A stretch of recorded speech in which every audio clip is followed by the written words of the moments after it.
后来号称是全台中上大场的总站夜市，离去年10月国庆连假来开幕。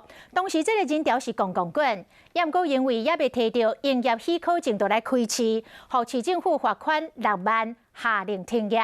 到即摆经过3个月，夜市的摊商讲，因已经补件补真侪届咯，也是无法度摕到营业许可证。因认为是经发局咧甲因阻挡，早起30外个摊商烧酒到台中市政府去抗议。30外个总站夜市的摊商伫台中市政府的广场有白布条啊抗议，话讲要找市长，有人直接跪落去。请卢市长给我们赶快营业，拜托拜托拜托！去年10月，总站夜市啊，捌营业3天，有真侪人去踅夜市啊。不过后来发现讲，夜市啊，既然无取得营业的许可证，市政府虽罚6万块，强制停业。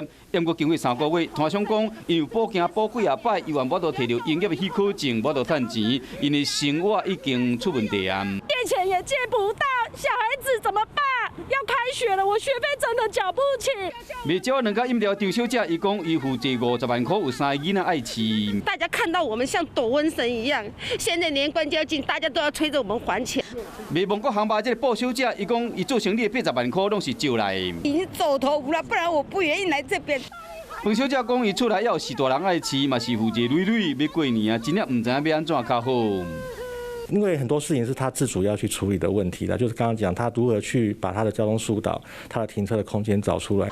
针对夜市摊商的抗议，台中市经发局的副局长讲，因为补件内容依然无度确定标准，以何改善噪音、交通宽驳甲光害方法，这问题都要拢总改善，通过审查才有可能分营业。